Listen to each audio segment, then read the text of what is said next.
church throughout the nations, live from Telegracia International Studios. Prepare to receive the desired of all nations, the King of Kings, Lord of Lords, Dr. José Luis de Jesús, the man Christ Jesus. Yo, Jesucristo hombre.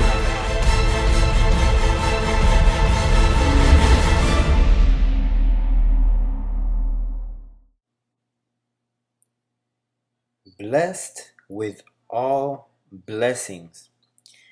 Here we are counting the days, the countdown. Today's topic is the man of dust versus the heavenly man. The Bible registers that there are two types of men: a man of dust, a living being, and a spiritual one, a life-giving spirit. And naturally, the man, that life-giving spirit is Jesus of Nazareth after he resurrected. In the meantime, he was a living being, just like all men, in the likeness of sinful flesh, like it says in Romans chapter 8. Verse 2, it says he came in the likeness of sinful flesh. And so the first Adam, the first man who was Adam, he condemned and brought a change to the human race. And he did great damage, but we didn't know about it. When Adam sinned, he did great damage and tremendous wickedness to the chosen and predestined souls that Dad had already written in the book of life, or better said, registered. But God didn't reveal the damage to Moses, the prophets, or the apostles. They didn't know what happened. But let's read the biblical evidence that we have in first letter to the Corinthians, chapter 15, starting on verse 45, to give evidence to this topic that we have. It says, "And so it is written, the first man, Adam, became a living being. The last Adam became a life-giving spirit. However, the spiritual is not first, but the natural, and afterward the spiritual. The first man was of the earth, made of dust. The second man is the Lord from heaven. And as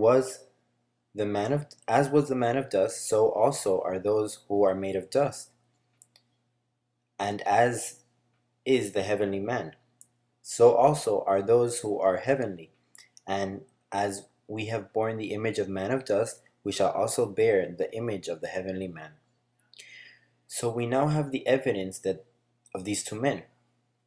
Now, very little was known about the damage done there, but there are some expressions. For example, in Isaiah chapter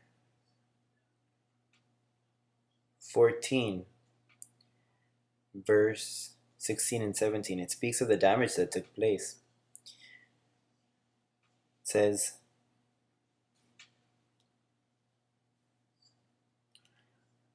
"Those who see you will gaze at you and consider you, saying, 'Is this the man who made the earth tremble and shook kingdoms, who made the world as a wilderness?'" That's what happened. That's what happened to the human race, the chosen, who made the world as a wilderness and destroyed its cities, who did not open the house of his prisoners. Keep that in mind. He did not open the house of his prisoners, because he enclosed them in sin and Paul will speak to us about what really happened. But Isaiah says that they were made prisoners and the doors were never opened. Of course, Adam placed you in sin and left you there. The second Adam is the one who came to open up the prison doors. This is why Isaiah says, my servant will free many. In Matthew it says that he opened the doors of prison. Open the doors of prison. And so in Psalms 142 verse 7, let me quickly look it up.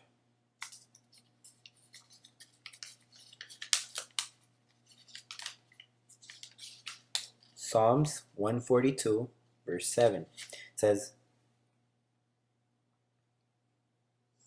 bring my soul out of prison, that I may praise your name. Bring my soul out of prison. Doesn't say take me out of prison. What prison? The prison, something spiritual. It says bring my soul out of prison. What prison? The prison where Adam placed all of those when he sinned. Now we can clearly understand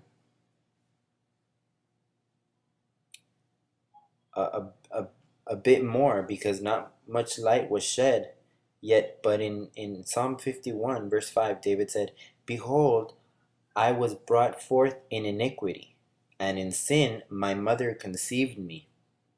Therefore, this means that the damage Adam did when the babies were born before Jesus died, they were born and conceived in sin.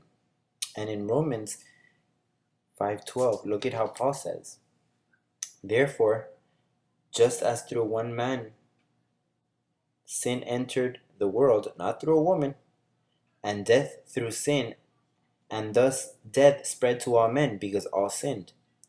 Why did all sin?